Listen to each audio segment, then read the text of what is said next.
Backyard Farmer is a co-production of Nebraska Public Media and Nebraska Extension. Coming up on Backyard Farmer, we'll help you get your underground sprinkler ready and see what's new at the Garden Center. That's all coming up next, right here on Backyard Farmer.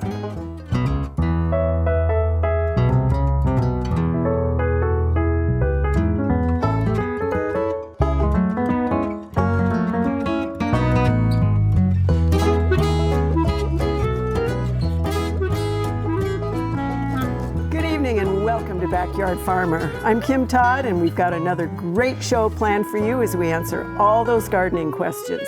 If you've been waiting all winter long to ask a question, give us a call at 1-800-676-5446. Our phone volunteers will be happy to help you. As you know, we love to get those pictures from you, so if you've got something you'd like to share, our email address is byf@unl.edu. We do need to know where you live, and give us as much information as you can about your particular issue.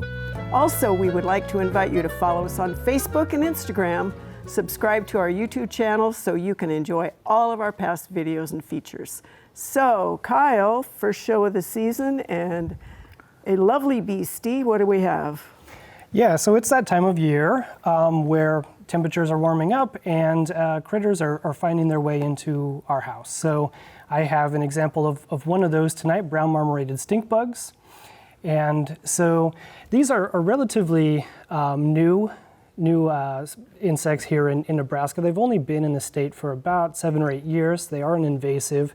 That can be a significant crop pest in some areas of the country, but here in the Midwest, mostly just a nuisance pest that likes to come into our homes for the winter, and then as temperatures warm up, they find their way into our homes. So really with these, controlling these, we're seeing a lot of them right now in homes. Hopefully it's going to start dying down, but to mitigate this, really the best thing to do is try to exclude them from entering the home in the first place. They get into those wall voids, attics, unheated garages to spend the winter. And so really think about this summer before the fall, sealing up any sort of gaps around windows, doors, any utilities going into the house, sealing around those, caulking, just making sure that all of that's nice and tight to exclude as much as possible. Otherwise, right now, really the only thing we can do is try to vacuum sweep those up. If you do have brown marmorated stink bugs in your house, they can produce a foul smell, so you may consider using a secondary vacuum if you have it, so that it doesn't make that vacuum smell bad, but just clean those up and dispose of them outside, and it should go away pretty soon. Sounds like an advertisement for a lot of great stuff at my house. Yeah. All right, Rock, what do we have for Weed Central? So we've got two, and in the spring of the year, we tend to see a plethora of weeds coming from various locations. The first one I'm showing is prostrate knotweed. This is the first summer annual to germinate in the spring, and you often see it growing as the snow recedes. You can see prostrate knotweed growing, and this weed is very typical in heavily trafficked areas, along sidewalks, in paths in a park and that sort of thing. And it can ultimately take over that area because it is so well adapted to those compacted soils. That said, a pre-emergent applied in the fall rather than when you would normally apply it for crabgrass will do a pretty good job on this, and then a light dose of something like 2,4-D will work. But if you don't want to use a herbicide, how about we just take care of the compaction, and if we can take care of that and get some good turf growing, or mulch the bed if it's a mulching bed, because we see it both in landscape beds as well as the turf, then you can go a long way, and you'll probably see far less of this weed. So prostrate knotweed. So that's a summer annual. Here's one that most of our viewers know about. It's henbit.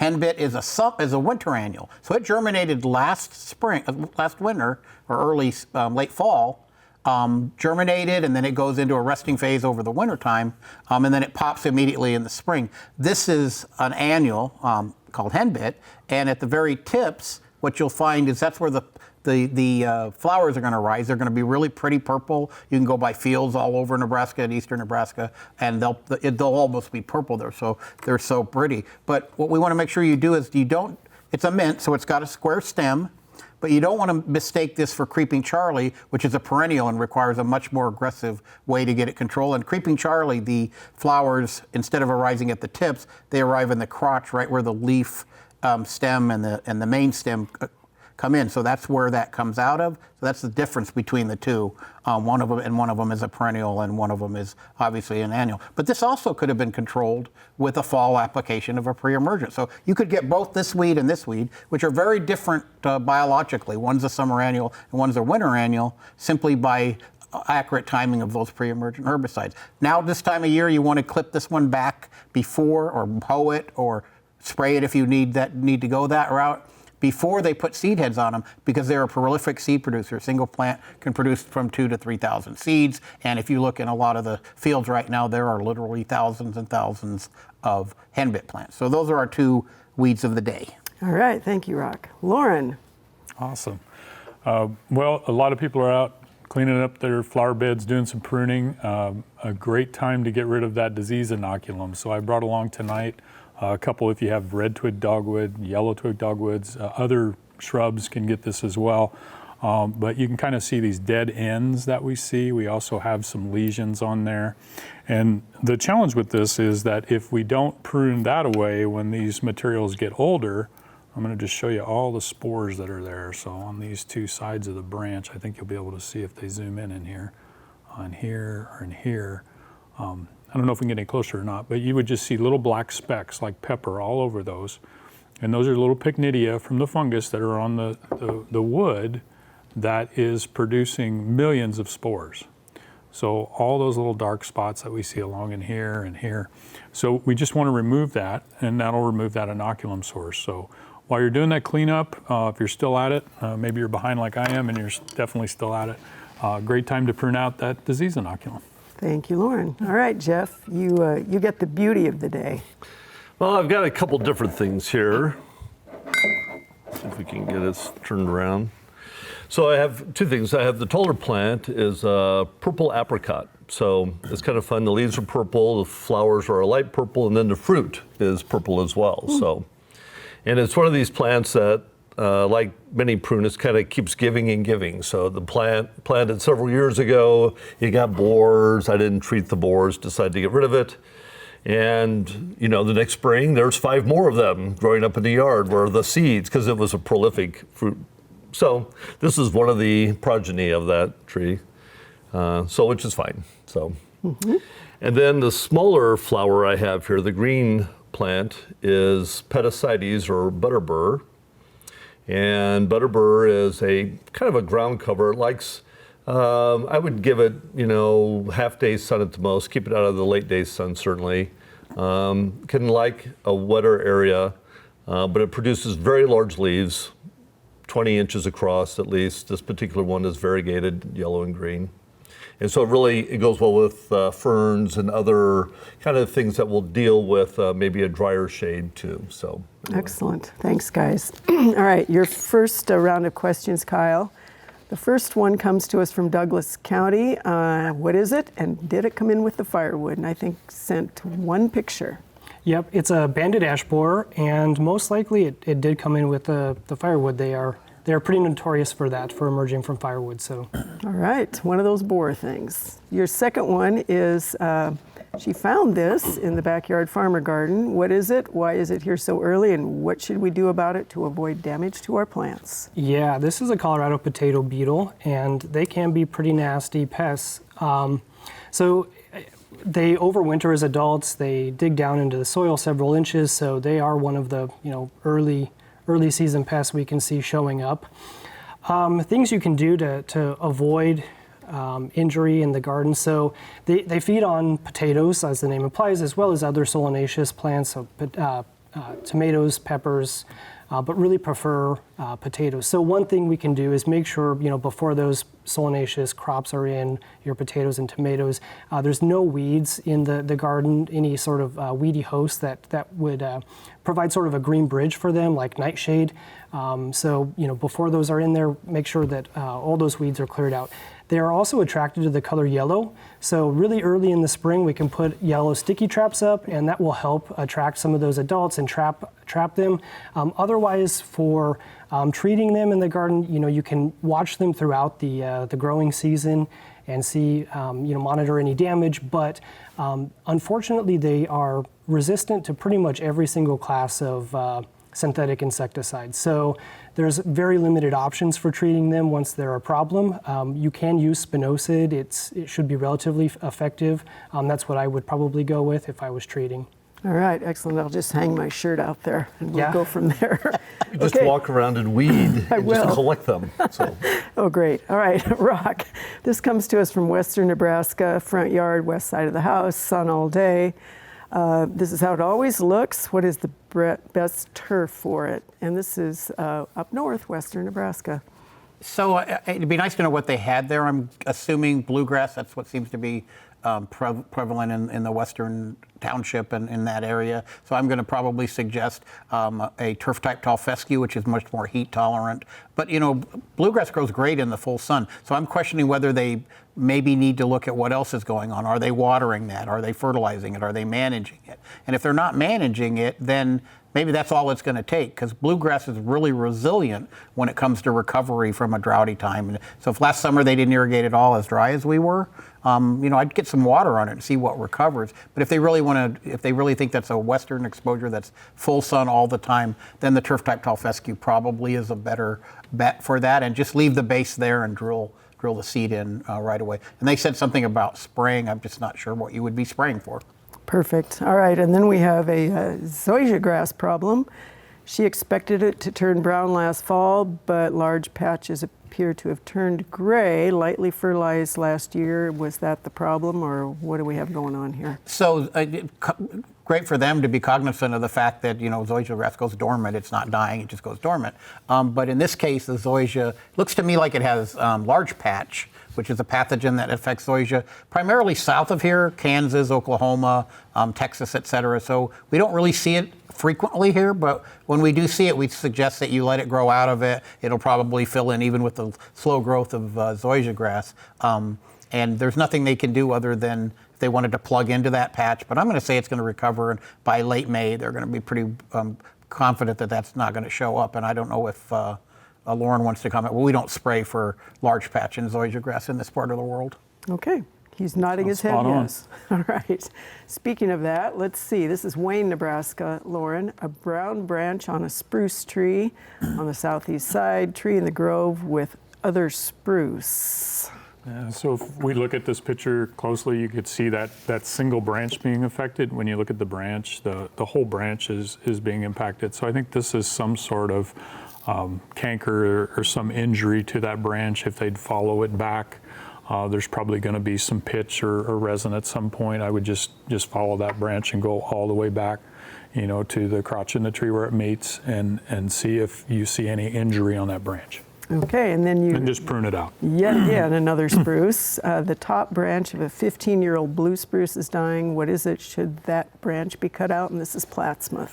Yeah, and this one, I think it looks like it may be the leader on the tree, so they're going to have to work on that and get a new leader to take over. But this would be another situation where most likely you've got some injury, and I would follow that back.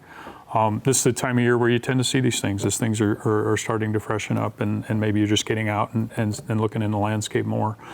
Anytime we see a branch that the whole branch is impacted, usually, and the rest of the tree is fine, there's something going on there that's an injury or a canker that could impact that. All right, thank you, Lauren. And then just comment, if that's the last one on there, overall for the management of canker type fungi, many of them are favored by drought, so maintaining adequate moisture is a really important part. Great, thanks, Lauren.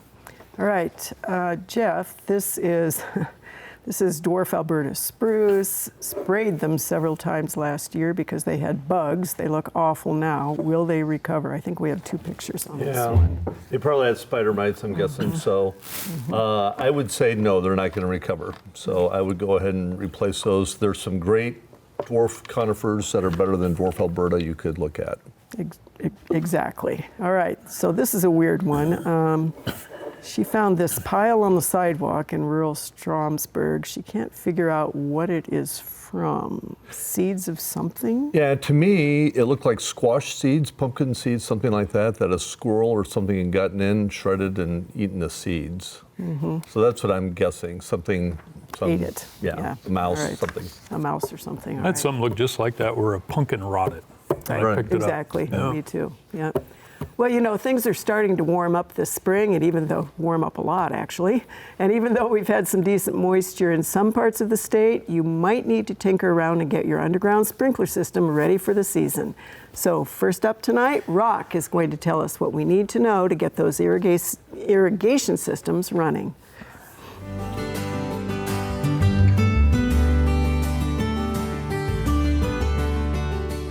'Tis the season. No, it's not the holiday season over the winter. It's that time of year when the trees start to bud out, the lawn starts to show a little bit of green. And if you have the luxury of an in-ground irrigation system, now's the time to check to make sure it's working and also recharge it for that use when we get into the stressful summer months.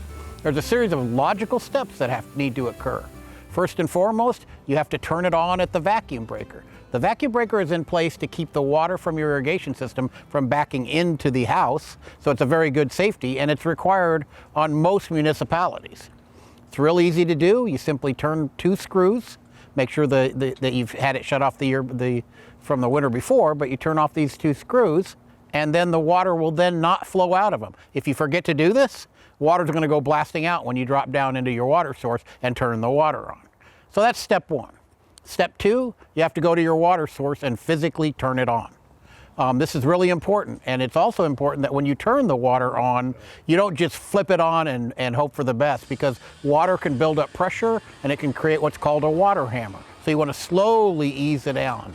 If you've got a drain on your irrigation system, which most people do, make sure that's off before you turn the water on. Now that the water's on, we can go to the controller. You can check the controller to make sure it's still working, and if it's got battery backup, it should have worked over the winter, or if you unplugged it, you should still have everything that you programmed from years prior. But if not, you might have to redo that. You take it into the system, and this particular system we're working on today has the capacity to run all of your stations in really short bursts, like 2 to 3 minutes. After you've turned the water on, you take it to that stage and you can turn it on, and then it's going to go through every cycle. This particular controller has 11 stations that are active, that are actually supplying water to the source.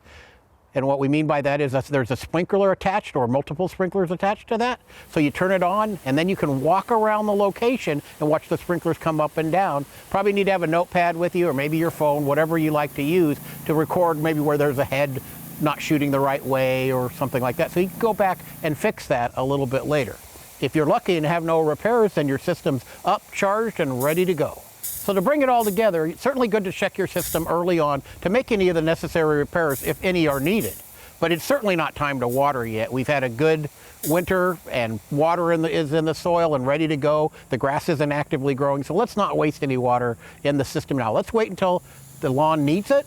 And who knows when that'll be. It depends on whatever our weather conditions are. So you don't want to water right away, but you want to run your system to see if you can fix it, or if you can't fix it, hire a professional to come in and do that. And if you're not comfortable recharging your system, then clearly that's something you can contract out with some of the irrigation suppliers and installers just to make your life a little easier.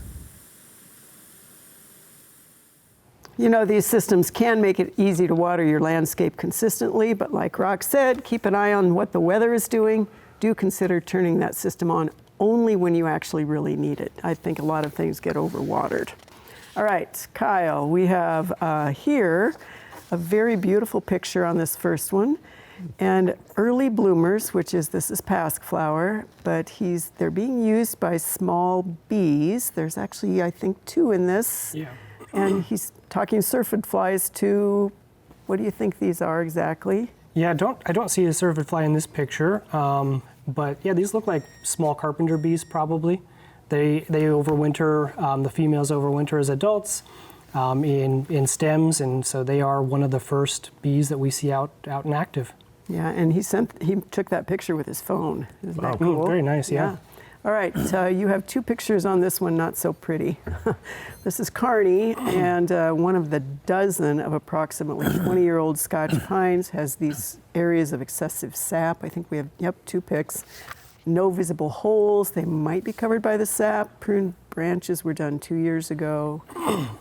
What is this, a borer or what? Yeah, it looks like Zimmerman pine moth, and they do prefer Scotch pine. So, and it's really characteristic that we might see, like in a stand, one or maybe a couple of trees affected, and the rest untouched.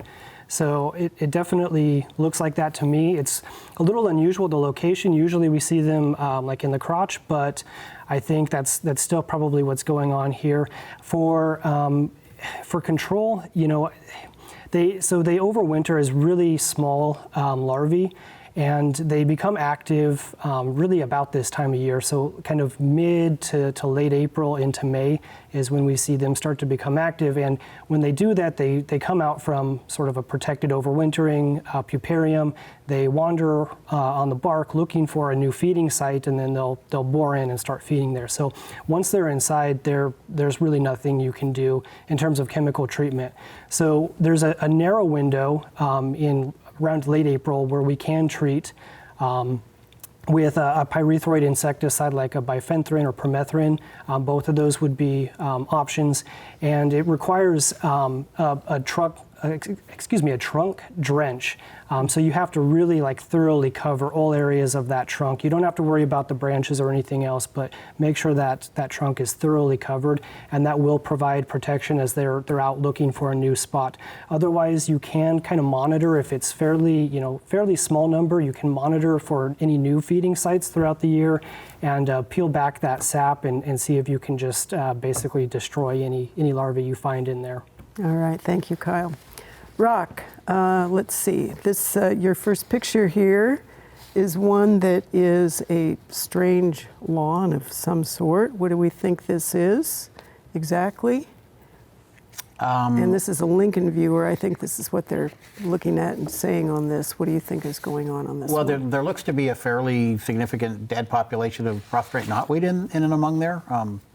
And so that would kind of have the skeletonized look at the surface as well as in the root system. I'm going to guess that was probably a heavily compacted area, as we mentioned early on. A little bit closer picture of what they want us to identify or whatever would be helpful. I do see clumps of fescue and maybe a little bit of bluegrass in there is what it looks like to me, but a little bit of a better image, a little closer would be very helpful in that regard. All right, and then you have, I think, 2 pictures on this next one, and they are they're not great, as you can well see, and this is a turf ID in Nemaha. It looks like this, and then it looks like this. What do we think this is? I think this is zoysia grass. I mean, it's dormant now.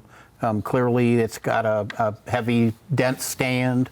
I'm not sure exactly whether they just wanted an identification, but zoysia grass has very few problems other than it gets really thatchy. They may want to consider core air firing or dethatching because it does look like it has a pretty good thatch layer, and they would do that once it's actively growing here in the next month or so, because it's not going to really fully green up until about even with these high temperatures, until about mid-May, because we're going to get cool again. So I'm pretty confident that's zoysia grass.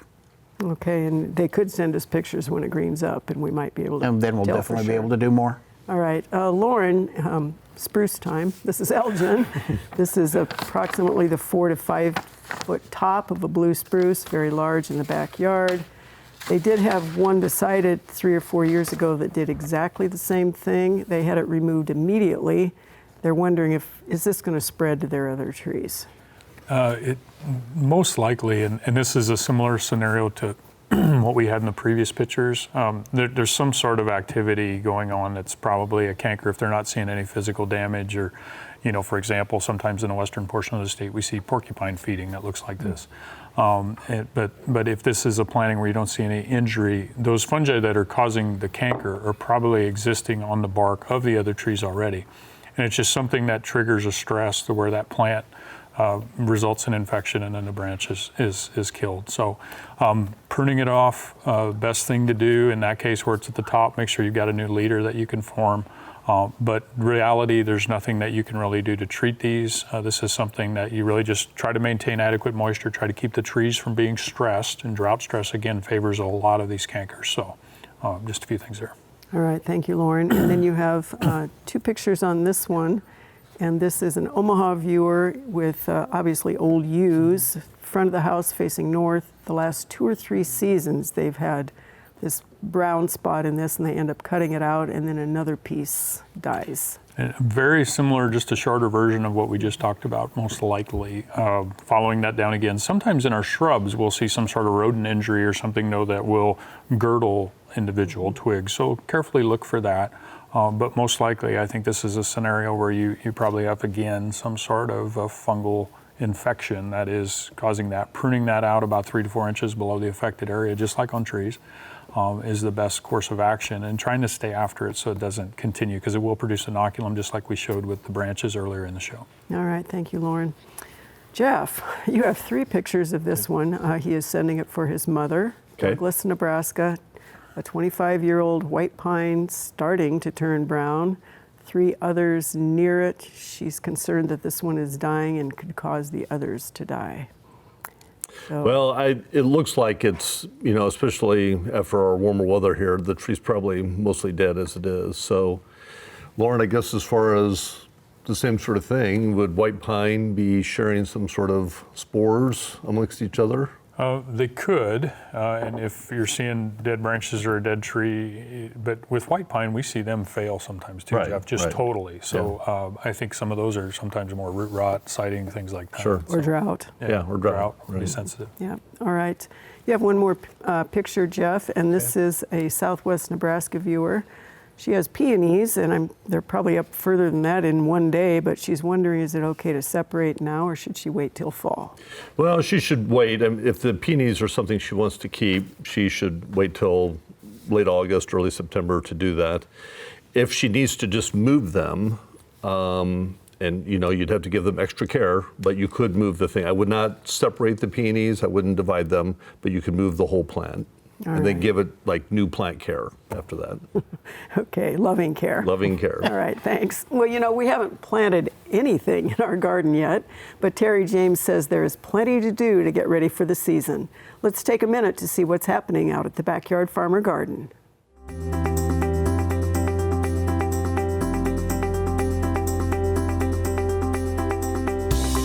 This week in the Backyard Farmer Garden, we're slowly moving out of the greenhouse. Our pansies are out and they are looking beautiful with that pop of color in our containers. They're really helping bring out the color of all the plants that are starting to pop in our garden. We are also seeing some of the results of our work from last fall. If you remember, over the winter we showed you Sarah planting our garlic in the fall, and that is up and going, and we have some shallots growing next to it. So we're gonna see how garlic and shallots grow in our production garden. We're about ready to fill the rest of our raised beds. We replaced all of our raised beds this fall, and so we're gonna put a 60-40 compost mix in there so we can get those planted later this spring. So stop by the Backyard Farmer Garden and check it out.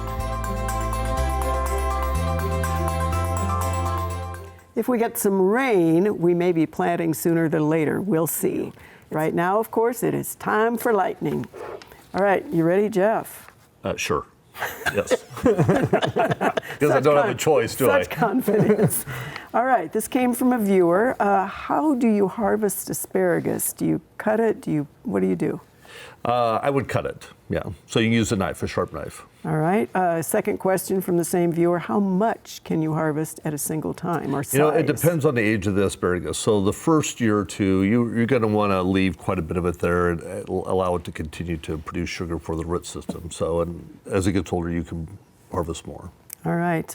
How long should this person water trees and shrubs in southeast Nebraska right now? How long? You're going to have to monitor it. It just depends on your soils and where you're at. So you'll have to do that whole screwdriver test, see what you have beforehand, and keep an eye on it. All right. This is a Wakefield viewer who planted clematis last fall.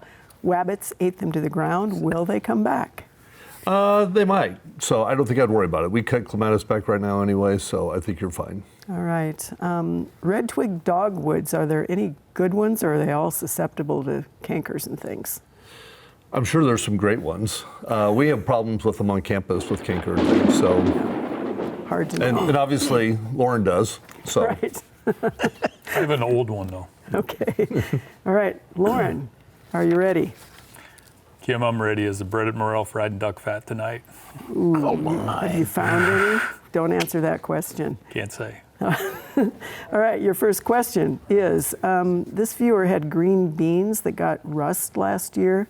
Can't rotate the location in the garden. Is there a likelihood that will happen again? Just make sure you clean the residue up. Some of our rust can survive in teleal stage, and they'll be there. So residue and should be okay. All right. This viewer has Austrian pines that have what they're describing as the needle disease. Is that something to treat now, and if so, how? Depends on which needle disease. Let's identify it, and then we'll say how. All right. Would canker on apple tree trunks look like these reddish sort of areas, like red instead of bark colored? There are several different cankers that can occur on apple trees, and it could be it could look like a discoloration like that. All right. This is a Carney viewer who wants to know, is there such a thing as a hands-on mushroom course, and how do I ID them and then eat them? Well, I would never recommend eating unless you go with someone that is very experienced. And the saying, I don't know of a hands-on mushroom course there. There are several that I've seen at Iowa State. There is also a local mycology group for the state of Nebraska. So if they look that up, there is a group of enthusiasts that meet, and they could connect with them. Nice run of non-answers, Lauren. I was working really hard at it, Rock. Okay, Rock, you ready? Sure. Let's see how you do. No pressure. This is a Blair viewer who asks if you favor overseeding an existing lawn with clover. Certainly you can add the clover as a pollinator and then mow less, and you'll put less nitrogen on it. Some people like a cleaner lawn, but it's up to you. All right. Several viewers wondering what your appearance is, or your opinion is, of micro or mini clovers as a lawn. So the micro clovers are smaller in stature, but they can be incorporated extremely well. There's a lot of data on that out in the interverse, or whatever you want to call it. And so, yeah, certainly it's an option, and they do produce flowers at a very short mowing height if you want to still maintain the lawn to look like a lawn. All right. This viewer has a RTF lawn that's in a very shady area. The lawn company recommended a quick-acting sulfur twice a year, but the pH is 7.1. Yeah, I'm not sure why you would need to alter a pH at 7.1. I'm not sure the sulfur is needed. All right. This is an Osmond viewer who has heavy thatch, wants to know, should they power rake, and if so, when? If they haven't been choreographing routinely, then certainly power raking is the way to go. You're going to produce a lot of material, and it's got to be disposed of. And depending upon where you live, it may not be able to go to the landfill. All right. Nice job. Okay, Kyle, you're last up.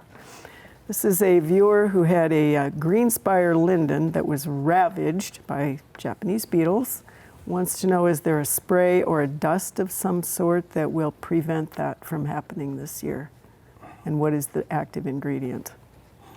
Dust, no. There's not really much that you can do on those. So yeah, I would just try to tolerate. All right. We have a question whether milky spore will control or reduce the Japanese beetle population. No, not really. It can control grubs, but controlling grubs doesn't really affect the adults that you're going to have in your landscape, so it's not really worth it unless you are specifically having grub problems in your turf. All right. This is a viewer who said there are ants swarming out of the pavement cracks in Ithaca, and then they're dead. What's going on? I don't know. There is a question here about, trunk drench for borers in viburnums and lilacs. Is there one? I don't know. Potentially, but I'm not familiar with what borers would necessarily be a problem in that. So. Okay. All right. So Jeff, you win the prize. And you 2 have to weeks in a put- row for hort, right? And I did not stack the deck, I promise. Oh, you always stack I the think deck. so. That's stacked. You guys are just too We're long-winded. gonna share it. Yeah. You're too long-winded. Losers. All right, what are the plants of the week, Jeff? Combined, we got 8, and we don't get Yeah. the stupid lightning bolt. No, Okay, fine. Jeff. So the plants you brought in, two kind of interesting plants, and really they make kind of a nice bouquet here with the pinkish orange and the gray from the willow. So we have a Prairie Willow here, which is rather low growing, and as you were talking earlier, is drought tolerant. So obviously with the name Prairie, it might be an indication that it will do well in drier areas. It's native to the upper Midwest, the Rocky Mountain area. So, and it can be really low growing, 2 feet tall to maybe 10 feet tall, depending on the situation. So that might be an interesting plant to look for. Is that commonly found in the, you're not going to find that in the garden centers too often, are you? No, but you'll find it with local suppliers. Okay. Yep. And then the other plant we have here is flowering quince. And again, so this is a very hardy plant, does well here. It does have, so it can get very large, but you can maintain it through pruning to a nice kind of a hedge, a low hedge. We've done that on campus in a few places. And the flowering, again, is nice this time of year. It can be thorny. So again, if you have neighbors like I have that, you know, walk through your yard, you can plant it someplace to keep them out of the yard. So it does well. It can get very large. So that's one thing you want to keep an eye on is with the flowering. And then it does produce an edible fruit. I've tried it, and I'll add a little bit. It would need a lot. I'll eat everything once, and then I'll go, and not again on that one. But All right, thanks, Jeff. All right, Kyle, questions. This comes to us from Yakima, Washington. Found this strange thing in his son's garage on a wall, and you can just barely see that black stuff. I think, yep, there you can see another granular picture. He wonders if this is termite damage. Yeah, it doesn't look like termites because it's kind of loose, like loose debris. So we wouldn't expect to see that from termites. They might produce like mud tubes or something, but not something loose. I'm not sure what's going on here. I need more information. Like it does kind of look, insect related, like kick out from, some sort of a nest or cavity or something, but there's no like clear hole where it's coming from. So I'm really not sure what's going on. All right, your second two are a birding bush problem here in Lincoln. Peeling bark, holes, rotten branches, and I think we have some borer holes in it, and I knew you were going to kick it quickly to Jeff. Yeah, definitely some borers in here, but I think, looking at the state of that, it looks like it's been not in good condition for a while. And I think those borers are probably secondary, so they're just kind of a symptom of declining health. So I don't know if Jeff, if you had any thoughts on whether or not that could be saved or what else they could do, but yeah, certainly you're going to want to prune out all the dead. And then look how much mulch you have around it. They have a very fibrous root system, and it's shallow. So you're going to want to make sure that if you need to pull the mulch back a little bit, make sure it gets some watering. And you might be able to salvage it. right. You want them as tough. So. They are. All right, thanks. Rock, this is a Northwest Omaha viewer. She says she has something invasive growing in her lawn. We have two pictures of this little weed. Yeah, this is chickweed. There's also a perennial type called mouse-ear chickweed that has hair on it. This doesn't have any hair on it. Chickweed is a winter annual, much like henbit. Can be controlled in the fall with a nice, dense, actively growing turf, or if you want to use herbicides in late, right after it germinates, it's generally going to be October or early November, or even now it can still be sprayed and be relatively easy to control. But if you let it go, it'll pretty much smother and take over even small ornamentals and ornamental beds if it's in that, or if it's in the lawn. Certainly, I'd get on a control measure and then consider a fall application of a pre-emergent, like containing pendimethalin or dimension or something like that to keep it from germinating. All right, your next one is one that we've already talked about, came up quickly last week in bare spots and in the backyard farmer garden. I think you've already talked about what to do with it. Yeah, it's henbit, and we've already talked about it. All right, perfect. So follow your directions, right? Maybe. Or not, but yeah. Okay, Lauren, this is a Hastings viewer, and we like it when people send us pictures from the fall and ask us to help them so it doesn't happen again. This is exactly here. Aspen trees, it's a shady yard, mature hackberry, blue spruce, and linden nearby, and I think we have 2 pictures. Yeah, and this one, you know, when you first look at it, and if a person compares pictures, you might think of scorch or something like that. But if you see on these, a lot of the lesion activity or blighting is at the base of the leaf. And that really suggests to me some other stress. So I don't know if there was any application made to any of these that could have burnt tissues where something collected at the base, or if that branch has some injury that we're seeing. But in any case, I don't think this is a disease. And I do think it's related to some sort of an environmental stress or an application of something that may have concentrated in some of those areas on the leaf somehow. All right, thank you. So this viewer says this is the way the leaves of their huge sycamore in Aurora looked last spring.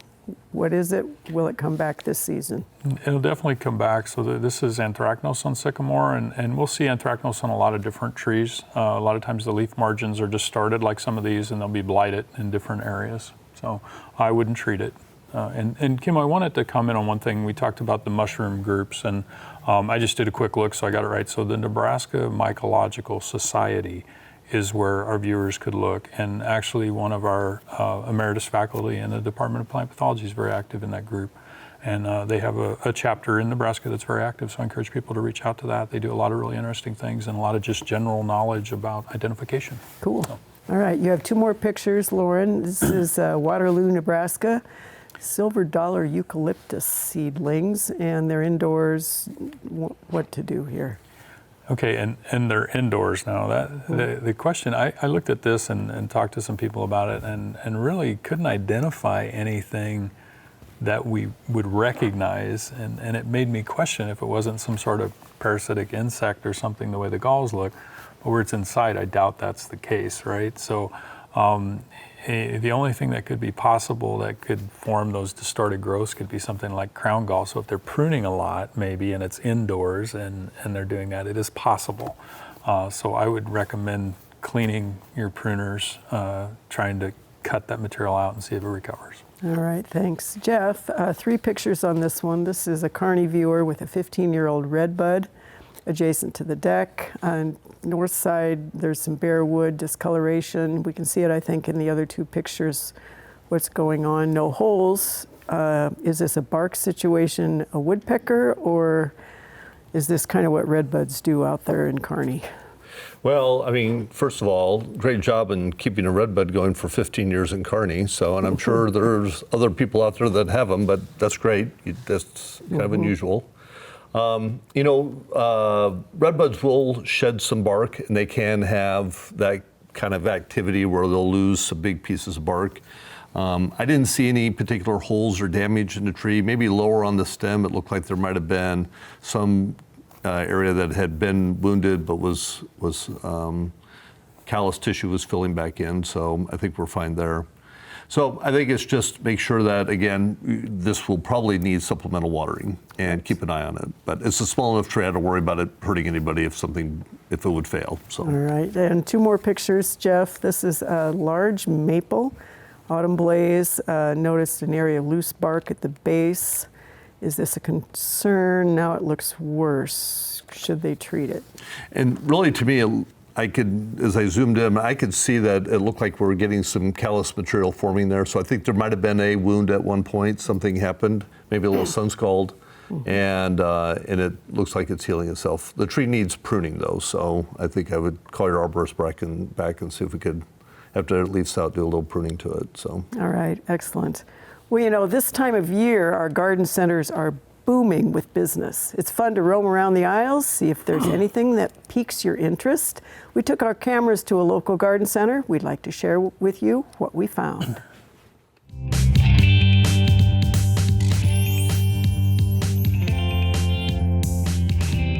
We know gardeners are always excited for all of those new plants in the spring. We are too. But let's take a minute and let's talk about some of the other essentials to the landscape world that either you might not have or you didn't even know you needed. I absolutely love tools. This line of tools is heavy hefty. It's a wooden handle. They are steel heads. With a little bit of tender loving care, they are going to last you for a very, very long time. Although I must admit, I don't take very good care of my tools. I also have a tendency to go through garden hoses like nobody's business. So look at this. This is just about like putting caution tape in your landscape. There is no way you can run over it with the lawnmower without absolutely intentionally deciding you want to destroy that hose. The houseplant craze, of course, is not going away, and just like human beings, houseplants need the right food or the right something to make them grow and be wonderful and happy and healthy. A lot of people are very interested in organic products, especially on plants you use in your house. There is maybe a newer line or a lot more that are very, very specific to particular plants, whether it's violets, orchids, cacti, potting mixes, the kinds of things that will also help with any of those insects like the fungus gnats that tend to get into pretty much every single house plant you can imagine. So if you do love house plants, take a look at some of these newer options that might make it a little easier for you to be comfortable taking care of your house plants. Of course, if you are really gardening and wanting to grow food to eat in your own landscape instead of working with those house plants, you are probably equally concerned about making sure that your produce is safe for you and your family, for those pollinators, and for the earth. Again, the line of interesting products that is available is growing every single year, and that pun was, of course, intended. So we have things like compost tea for small spaces. We have some new sort of biofungicides that are available that are really going to help with tomatoes, and according to our records, those tomatoes are absolutely the plant that we get the most questions about it when it comes to garden produce. So again, take a look at labels, take a look at everything that you see, pick out what works for you for your own home landscape, for your garden, for your interior. Enjoy those new products, get out there and get growing those plants. We hope you enjoy those trips to the garden center, because we certainly do. Maybe come up with a project plan for your home this season. Make that trip to the store fun and practical. It's like going to the hardware store. Speaking of fun, our Backyard Farmer YouTube channel has hundreds of fantastic video features and past programs. Just about every topic is covered, from turf to disease, insect pests, and growing plants the right way. Take a few minutes to check out our YouTube channel after the show, and do be sure to subscribe so you'll get our new weekly content as soon as it's available. All right, we have one round of questions left. Your first two pictures, Kyle, come to us from Garland, Nebraska. They found this little guy hanging on the garage door on Easter Sunday. He's a bit bigger than a quarter, maybe closer to a 50-cent piece. Seems early in the year to see a bug this big. Wondering what it is, and is it a good guy or a bad guy? I think it's a good guy. It's a grasshopper nymph. It's probably one of the banded wing grasshoppers that they do like a coral wing grasshopper. So the adults have like these really beautifully colored underwings.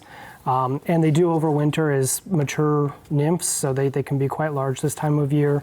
They're not really a pest or anything, and it's a beautiful grasshopper. All right, one picture on this next one. This is a viewer who has sent us several. She does travel. She could have taken these pictures someplace else, but this is one of them. What is this one? It looks like a yellow sac spider, so pretty common spider we see indoors. How big are those? She didn't put a little Fairly thing. small. They're not very big. Yeah, so tiny little legs Yeah. and things. Cool. All right, I don't like spiders, but that's a cute one. All right, Rock, 3 pictures on this one. The question, dandelions are blooming already in warm places, and they say this turf, in quotes, is almost completely covered with them, even the areas that were covered deeply with mulch last year. Can they be killed now and reseed? Do we have to wait until fall? Is there sort of a minimally chemical way to do this, or is this just impossible? Well, so, I mean, in one of those pictures, it looked like a lot of tree roots. So I'm going to say they've got turf too close to the tree, right? So that's probably would lend itself to any of the shade tolerant plants or just mulch, right? So they said even in the mulch. This is a very thin turf stand. It certainly could be renovated. I'm going to suggest though that they live the summer out with it. Let those dandelions, right now they're getting ready, you know, they've already flowered. And this is the worst time to try to control them with even an aggressive herbicide. So why don't we just leave them be? That yellow flower produces, you know, there's some pollen that's already been produced. They've been foraged on, et cetera, for some pollinators. It's not great feed, but at least it does provide some forage quality to that. And then consider spraying them in the fall, which is a much better time to control. And then use some of the minimally invasive products that are organic in nature. There's Fiesta, which is a iron-based product that'll do a pretty good job knocking them back, and then overseed aggressively into that area with an appropriate Kentucky bluegrass or turf-type tall fescue. All right. They have a lot of them. They can make dandelion wine, Rock. Well, they certainly could, and certainly don't want any herbicides on your dandelion wine. There you go. Oh, a little flavor bud on there, right? Yeah. All right, you have one more picture, Rock. This comes to us from Columbus. Section of lawn between the curb and the sidewalk that does not get enough water and has gone to weeds. We see this a lot. Do you ever recommend a turf for this kind? Because I know on campus there's been some success. Certainly, you know, buffalo grass would do well in there because it's such a heat island. You know, you're going to have to get water on it. You're going to probably have to amend it because it tends to be the leftovers, and you get a lot of residual salt depending upon if they salt the streets or not. Depending upon where you live. If this is in Lincoln, that's probably going to be fine. But you see a lot of burn there, and if you can't get water to it during establishment, then maybe you do something hardscape along those lines or something there. And then certainly tall fescue would do well in there, but it just is so seasonal in growth, and it can so aggressively grow. So you're going to have to put the mower out there. So I would say you go for buffalo grass, which you'd maybe have to mow once a month, and minimal fertilizer and a minimal water once you get established. All right, thanks, Rock. Lauren, this is one picture, about 2 years ago. It continues to get bigger every single year. What is it, and how do they get rid of it? And this is in Seward. And I think in this case, what we're looking at, where it's consistent and we've got some green, as the turf greens, you're probably going to see it brighter in the center, maybe on the edge, and we're looking at fairy ring. Mm-hmm. There is some research that suggests if you would aerate and mix the rings up, if you have different ones, that they're not compatible. So they could try that if they wanted something to do. It's kind of cool, always. Yeah. All right. You have one more, and this came to us again from a viewer who had this happen last year. Hosta collection in the Arboretum had several plants that looked like this in early June. Is this a disease? And this comes to us from Pierce. Yeah, and I do not think this is a disease, Kim. Looking at this, you know, it really doesn't match many of our leaf spots or viral infections. There's some healthy leaves that look a little deeper. I question some sort of injury or even water spot burn, something, but I don't think it's a disease. All right, that will make them happy. Yeah, enjoy. Jeff, this is the Columbus viewer again. It's the same viewer that Rock answered about turf, but they really are kind of wondering, would you recommend plants beyond turf? And if so, what kind of plants in this? So if they don't like Rock's question or answer, then I give them a different option. Know that I was going to ask him that, but there are options. It's either buffalo grass or it's something else. And well, they have some I think plants he here. To me, I think too, you know, if that's an area that people are walking, if they're parking their car and walking across, so compaction might also be kind of an issue there. And I would agree with Rock that whatever you put in there, and there's a lot of perennial flowering native plants that would do well in a place like that, it's still going to need water. Right. So you have to water it. You know, I notice they also have Carl Forster, maybe some drop seed in the background, so they have some grasses. One that I would suggest would be blue grama. It's a little taller. We use it in a mix with buffalo grass to kind of form kind of a turf area. Then again, mow it minimally, and that has worked well for us. But again, you're going to have to water it. Yeah. All right. You have two questions quickly on this one. This is a viewer who started seedlings, Shasta daisies and rudbeckia, 20 wildflower varieties. And this is Hastings. What should they do with these from this point forward? Well, I think they're off to a good start. I think with the ones in the little peat pots, the daisies and rudbeckia, they may need to thin some of those as they go forward. And then I would slowly, on warmer days, get them outside, kind of get them used to the outside. And as they get big enough, then you can go ahead and start planting those. The prairie seeds are probably overplanted in those little pots. So again, I think I would, instead of thinning them, maybe I would just go ahead and kind of get them hardened off. And when conditions are better, maybe in a month, I'd go ahead and just plant those.